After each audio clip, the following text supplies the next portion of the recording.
Rookie star na si Cooper Flagg, naabot ang 1,000 points milestone. Mainit na Nuggets, pinahirapan ng Lakers. At Warriors, ginulat sa tandem ni Melton at Al Horford. Bumalik si Cooper Flagg sa lineup ng Dallas Mavericks nitong araw sa kanilang pagkatalo laban sa Orlando Magic at agad niyang naabot ang isang mahalagang milestone sa napakabata pa niyang career sa NBA. Naabot ni Flagg ang 1,000 points sa kanyang career sa kanyang unang basket sa laro. Matapos niyang maipasok ang bola kasunod ng pag-rebound sa missed shot ni Chris Middleton. Dahil dito, siya ang ikalawang pinakabatang player na nakaabot sa 4-digit points sa kanyang NBA career, kasunod ni LeBron James. Si James ay 19 years old at 41 days nang maabot niya ang 1,000 points noong kanyang rookie season noong 2004, habang si Flagg ay 19-year-old at 74 days nang maitala ang milestone na basket. Ang mga sumunod na pinakabatang players na nakaabot sa 1,000 points ay sina Kobe Bryant, Kevin Durant at Devin Booker.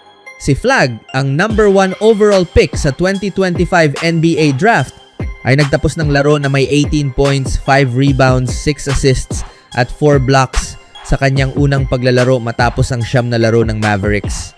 Naunang hindi siya nakapaglaro dahil sa sprain sa kaliwang gitnang bahagi ng paa. Binigyan niya ang Dallas ng 4-point lead na may 37 seconds pang natitira sa regulasyon. Matapos i-block ang layup attempt ni Wendell Carter Jr., tumakbo si Flagg papunta sa basket, nakakuha ng foul at naipasok ang bola para sa 3-point play. Agad namang nabawasan ng Orlando ang lead matapos ang 3-pointer ni Jalen Suggs. Nagkaroon muli ng pagkakataon si Flagg na palawakin ang lead ng Mavericks, ngunit mintis ang kanyang pull-up jumper mula 13-footer at nakuha ni Carter ang rebound.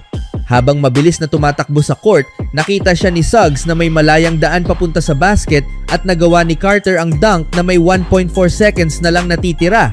Hindi na nakapagpakawala ng attempts ang Dallas bago maubos ang oras.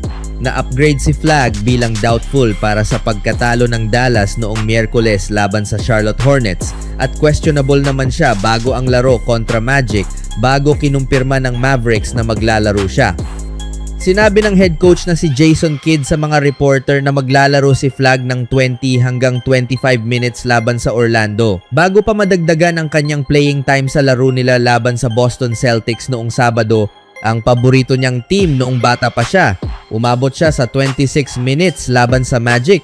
Nanalo lamang ang Mavericks ng 2 sa 8 laro na kanilang nilaro nang wala si Flagg sa pinakahuling injury period na ito. Na-miss din niya ang ilang laro ngayong season dahil sa sprained ankle at pagkakasakit. Sa 49 games ngayong season, may average siyang na 20.4 points, 6.6 rebounds, 4.1 assists at 1.2 steals bawat laro. Sa 20 games na natitira sa regular season, ang record ng Dallas ay 21-41. Sa sumunod na balita naman, natalo ang Los Angeles Lakers sa Denver Nuggets ngayong araw sa Ball Arena matapos ang isang dikit na laban. Mahalaga sana ang panalo para sa Lakers dahil nagsisimula na sila sa mahirap na bahagi ng kanilang schedule laban sa malalakas na teams. Malakas ang simula ng Nuggets na agad nakakuha ng unang 11 points ng laro sa pangunguna ni Jamal Murray. Sinubukan namang bumawi ng LA sa tulong ni James at Doncic na nag-ambag ng puntos at assists upang mapalapit ang score. Sa unang quarter, lalo pang lumaki ang lead ng Denver dahil sa mga 3-point shots ni Tim Hardaway Jr. mula sa bench. Sa ikalawang quarter, nag-adjust ang Lakers sa depensa at nakakuha ng fast break points habang tumulong si Jackson Hayes sa loob upang mabawasan ang pagkakabaon. Gayunpaman, nanatiling mainit ang opensa ng Denver lalo na mula sa 3-point line. Pumasok ang Nuggets sa halftime na may 10 kalamangan.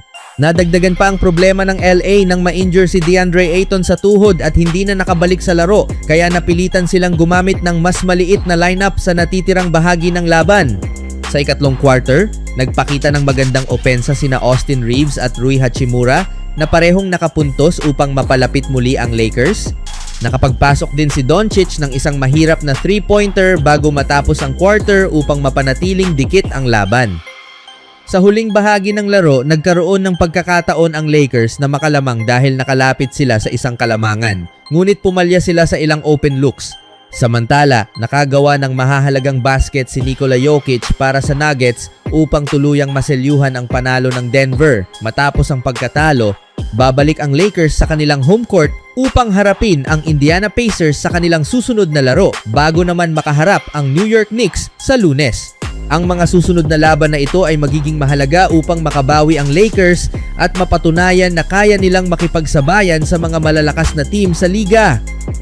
Sa huling balita, kahit maraming injury, ipinakita ng Golden State ang kanilang determinasyon sa laro laban sa Houston Rockets na nagtapos sa overtime sa Toyota Center.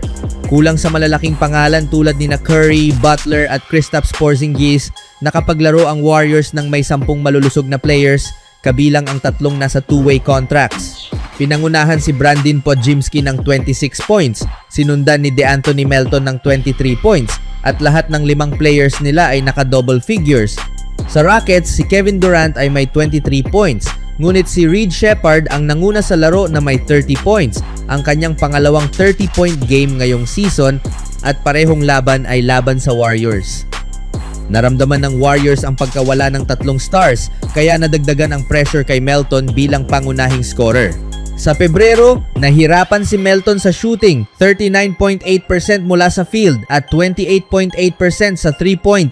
Ngunit nakabawi siya sa huling bahagi ng laro, nakagawa ng 18 points at 8 field goals sa kaunting oras sa 4th quarter, kabilang ang isang mahalagang 3-pointer at nagtala ng season high na 30 minutes sa court.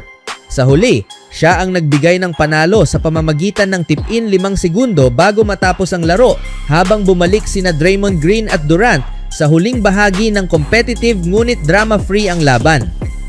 Ang depensa ng Warriors ay bumagsak nang wala si Green sa laro laban sa Clippers, ngunit bumalik ang kanilang lakas nang makalaban sa Houston kung saan pinahirapan niya si Durant na nagtala lamang ng 17 points sa regulation. Si Green ang nanguna sa team sa 8 assists at plus 12 habang si Durant ay minus 5. Ang Warriors ay nagkaroon ng masamang defensive rating na 141.9 sa 18 minutes nang wala si Green kumpara sa 104.5 kapag naroon siya. Bukod sa kanya, ipinakita rin ang talento ng mga bagong players, si Malevi Lyons sa laro laban sa Grizzlies, si Nate Williams noong Martes, at si LJ Cryer ngayong araw sa lugar ng kanyang kolehiyo. Si Cryer, isang two-way contract player, ay hindi nakalaro sa 14 games ng Warriors at 12 games ng Santa Cruz dahil sa hamstring at knee injuries. Kapag malusog, mahusay siya sa G League. Sa kanyang ika-4 na laro sa NBA, agad siyang nagpakitang gilas sa pamamagitan ng long three-pointer, katulad ng ginawa niya noong nasa Houston siya sa kolehiyo. Naglaro siya ng 3 season sa Baylor at 2 sa Houston, kung saan nakuha niya ang Big 12 Championship at Final Four ring.